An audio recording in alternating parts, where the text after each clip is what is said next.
పొద్దుటూరులో కానీ మొత్తం ఇప్పుడు ఎక్కడైతే ఫ్లెక్సీలు వెలిసాయో ఆ ఫ్లెక్సీల్లో ఏంటంటే ఆయన అభిమానులు కావచ్చు, ఆయనకి మద్దతుదారులు కావచ్చు, వాళ్ళందరూ కూడా పార్టీ ఆ పిలుపు మేరకే జరిగింది అనేది అక్కడ అనుమానం వ్యక్తమవుతుంది. లేకపోతే ఊరినే ఆయన ఫోటో వేసేసి ఆ విధంగా ఒక పార్టీ పేరుతో పెట్టే పరిస్థితి ఉండదు. ఇక్కడ ఏంటంటే మనం అసలు వెనకాల జరిగిందంటే కూడా గమనించాలి. ఆయన 2025లో ఈయన్ని పళనిస్వామి గారు అడగగానే ఈయన తీసేసి నయనార్ నాగేంద్ర గారిని పెట్టడం చాలా అవమానకర రీతిలో జరిగింది. ఎందుకంటే ఈయన ఐపీఎస్ రాజీనామా చేశారు, ఫస్ట్ టైం వైస్ ప్రెసిడెంట్ ఇచ్చారు, ఆ తర్వాత కొద్ది రోజులకే మళ్ళీ ప్రెసిడెంట్ చేశారు. ఈయన కూడా భారతీయ జనతా పార్టీని తమిళనాడులో చాలా శక్తివంతంగా చేయడానికి ఆయనకు ఉన్నంతలో ఆయన ముందుకు వెళ్తా ఉన్నారు. ఆయన ఎనర్జీస్ కూడా ఆ విధంగా మంచి అగ్రెసివ్ గా ఉంటారు మనిషి.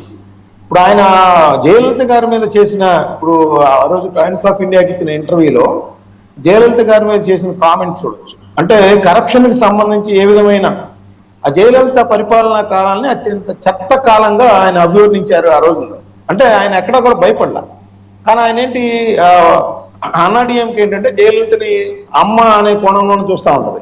నిజానికి మనకి వేల కోట్ల రూపాయలు దోచుకున్నారు, ఆమె ఆభరణాలు కొన్నారు, అదంతా ఎరా అవినీతికి సంబంధించి కూడా ఎట్లయితే ఆమె తమిళనాడు ప్రజల్లో కొంత ఒక సెక్షన్ ఆఫ్ పీపుల్లో ఆమె అదేవిధంగా అవినీతి విషయంలో కూడా దేశ రాజకీయాల్లోనే ఒక చరిత్ర సృష్టించారు, దానిలో ఏం అనుమానం లేదు. సో ఆ విషయాన్ని అన్నామలయ్య గారు చెప్పడాన్ని కూడా అక్కడ అన్నాడీఎంకే సాధారణంగానే యాక్సెప్ట్ చేయరు కదా. సో బాగా కోపం పెంచుకొని ఆయన మాకు పొత్తు కావాలి అంటే ఖచ్చితంగా ఆయన్ని తొలగించాల్సిన పరిస్థితి.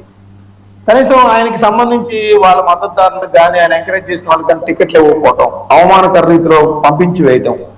సో అదంతా కూడా ఆయన మనసులో గూడు కట్టుకొని ఉంది.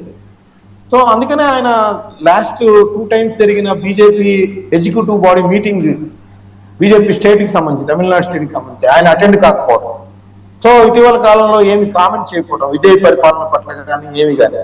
సో ఇవన్నీ చూస్తే ఏంటంటే ఆయనలో ఏదో గూడు కట్టుకొని ఉంది. దాని పర్యవేక్షణమే ఈరోజు పార్టీ రూపంలో వచ్చింది అనేది పాయింట్. ఇప్పుడు వాళ్ళు ఏం చెప్తా ఉన్నారు, ఢిల్లీ వెళ్తుంది కూడా బీజేపీ నాయకత్వాన్ని కలిసి ఆయన హుందాతనంతో కూడిన వెళ్ళిపోవాలని చెప్పి వెళ్ళిపోవాలనేది వెళ్తున్నారనేది పాయింట్. నిజానికి ఏంటంటే ఒక్క విషయం స్పష్టం చేస్తానండి. విజయ్ అంటే డిఎంకే అన్నా డిఎంకేలకి అక్కడ కాలం చెల్లింది. ఆ గ్యాప్ ఉంది కాబట్టే ఈరోజు విజయ్ అనే వ్యక్తి పెద్దగా ప్రయత్నించకుండానే ఒక రకంగా అధికారాన్ని పొందగలిగారు.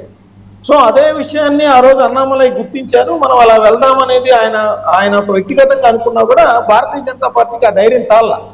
అందుకనే అటు విజయ్తో పొత్తు పెట్టుకుందామా, ఇటు అన్నాడీఎంకేతో పొత్తు పెట్టుకుందామా అని ట్రై చేసి చతికిల పడింది. చివరికి వాళ్ళు బెదిరింపులు కూడా దిగారు. అయినా కూడా బీజేపీ పప్పులే ఉడకలేదండి.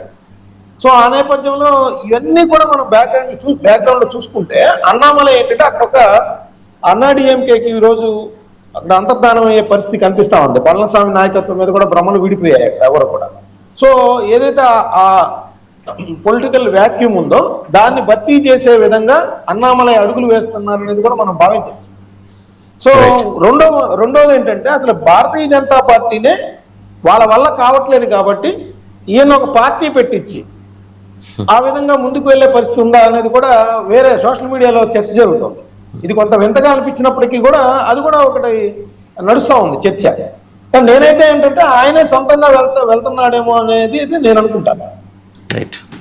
బషీర్ గారు మీరేమంటారు? మరో ద్రవిడ పార్టీ అక్కడ రాబోతోంది అన్నామలై నేతృత్వంలో, మీరు ఎలా చూస్తున్నారు? ఖచ్చితంగా వస్తుంది.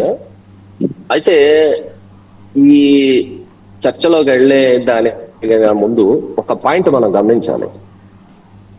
పివి రమేష్ గారని ఐఏఎస్ ఆఫీసర్ గా పనిచేసి ఆంధ్రప్రదేశ్ లో రిటైర్ అయిన ఆయన ఒక మాట చెప్పాడు ఇంటర్వ్యూలో, ఈనాడుకి ఇచ్చిన ఇంటర్వ్యూలో. ఒక్కొక్క ఐఏఎస్ ఐపీఎస్ ఆఫీసర్ 1000 కోట్ల రూపాయలు సంపాదిస్తున్నారని స్వయంగా ఒక రిటైర్డ్ ఐఏఎస్ ఆఫీసర్ చెప్పిన విషయాన్ని మనం గమనించవచ్చు.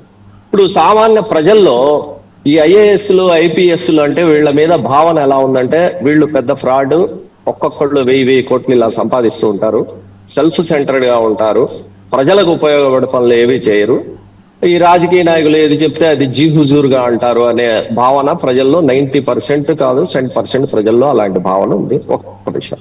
ఇక రెండో విషయం, ఈ ఐఏఎస్ ఐపీఎస్ ఆఫీసర్లు